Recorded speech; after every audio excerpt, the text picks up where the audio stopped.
میرے بعد میرے بچے کا کیا ہوگا؟ یہ سوال ہر اس ماں کے دل میں کبھی نہ کبھی آتا ہے جس کا بچہ آٹسٹک ہے۔ میں بھی اکثر یہی سوچتی تھی، اور میں یہ سوچتے سوچتے بہت پریشان رہنے لگی تھی کہ میرا بچہ بڑا ہو کر کیسا ہوگا؟ کیا وہ خوش رہے گا؟ کیا وہ اپنی زندگی خود گزار سکے گا؟ کیا وہ لوگوں سے بات کر پائے گا؟ کیا وہ دوست بنا پائے گا؟ کیا وہ ایک دن خود سے زندگی گزار سکے گا؟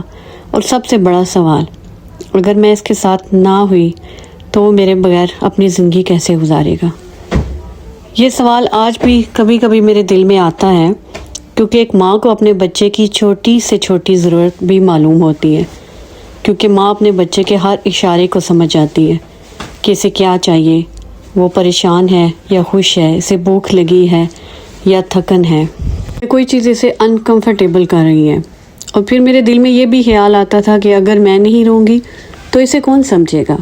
یہ خوف میرے دل میں بہت مشکل پیدا کرتا تھا، لیکن پھر میں نے خود سے کہا کہ میں پوری زندگی صرف اس خوف میں نہیں رہ سکتی۔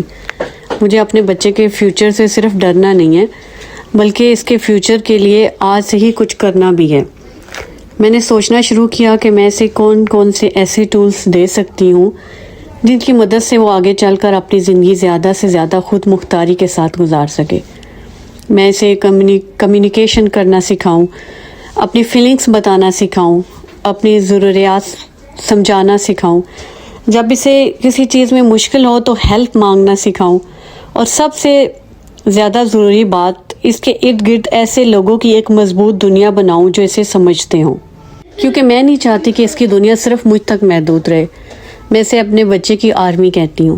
اس کے سبلنگس ہوں، کزنس ہوں، آنٹیز ہوں، ماموں، انکل، ٹیچرز ہوں، اور ایسے لوگ ہوں جو اسے سمجھے اور ضرورت پڑنے پر اس کا ساتھ دیں، کیونکہ میرا سب سے بڑا خوف یہی تھا کہ میرے بعد میرے بیٹے کا کیا ہوگا۔ اور آہستہ آہستہ مجھے سمجھ آیا کہ میں اس سوال کا جواب آج سے ہی تیار کر سکتی ہوں۔ میں اسے آہستہ آہستہ نئی چیزیں سکھا سکتی ہوں، اسے اپنی فیلنگز ایکسپریس کرنا سکھا سکتی ہوں، ایسے لوگوں کے ساتھ تعلق بنانا سکھا سکتی ہوں، اور جتنا میں نے اسے نئی چیزیں سیکھتے ہوئے دیکھا، اتنا ہی میرا خوف بھی تھوڑا کم ہوتا گیا۔ لیکن اس کے ساتھ ایک اور چیز بھی تھی جسے مجھے ایکسیپٹ کرنا پڑا۔ وہ یہ تھی کہ میری فیملی شاید دوسری فیملی جیسی نہیں ہوگی۔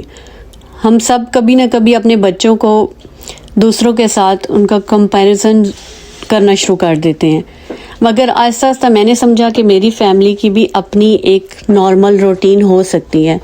ہم باہر جائیں اور پھر 10 منٹ بعد واپس آنا پڑے تو بھی ٹھیک ہے، ہمیں کسی دوسرے کی زندگی کاپی کرنے کی ضرورت نہیں۔ جب یہ سب باتیں میں نے ایکسیپٹ کی تو مجھے اپنی فیملی کے چھوٹے چھوٹے مومنٹس اور بھی زیادہ خوبصورت لگنے لگے۔ اب میں سوچتی ہوں، اگر میرا بچہ اپنے روم میں خوش ہے، اپنے ٹوائز کے ساتھ خوش ہے، کھیل رہا ہے، تو یہ بالکل نارمل ہے، یہ بالکل ٹھیک ہے۔ میرے لیے ایکسیپٹ کا مطلب یہ نہیں کہ مجھے اس کی اسٹرگل دیکھ کر کبھی دکھ نہیں ہوگا۔ آج بھی جب میں اسے اپسیٹ دیکھتی ہوں اور یہ بتا نہیں پاتا کہ کیوں پریشان ہے یا کیوں رو رہا ہے، تو میرا دل کرتا ہے کہ کاش میں اس کی ساری تکلیفیں اپنے اوپر لے سکتی۔ اگر مجھے کسی چیز کا سولوشن معلوم نہ ہو تو میں سوچتی ہوں ٹھیک ہے، میں پتہ کروں گی، میں سیکھوں گی، میں کوئی رستہ تلاش کروں گی۔ ہر پرابلم کا سولوشن شاید میرے پاس نہ ہو، لیکن میں کوشش کرنا کبھی بند نہیں کروں گی۔ اور چیزوں کو قبول کرنا بھی ایک دن میں نہیں آتا۔ کچھ دن ایسے ہوتے ہیں جب میں سوچتی ہوں ہاں میں نے ایکسیپٹ کر لیا، اور کچھ دن ایسے ہوتے ہیں جب میں سوچتی ہوں یہ بہت مشکل ہے، میں نہیں چاہتی تھی کہ میرے بچے کو اتنی مشکلات سے گزرنا پڑے۔ جب راتوں کو جاگنا ہوتا ہے، جب یہ سو نہیں پاتا، اپنی فیلنگز بتا نہیں پاتا، اور اس کے اندر اتنی ساری چیزیں جمع ہوتی ہیں، اتنا سارا میلٹ آن، تو یہ ہم دونوں کے لیے بہت مشکل ہوتا ہے۔ لیکن اب میں جان گئی ہوں کہ یہ دونوں فیلنگز بالکل ٹھیک ہیں۔ اگر آپ کا دل باہر آئے تو رو لیں، اپنے ایموشنز کو محسوس کریں۔ کسی کو یہ حق نہیں کہ وہ آپ کو یہ کہے کہ اگر آپ دکھی ہیں تو آپ اپنے بچے کو ایکسیپٹ نہیں کرتے۔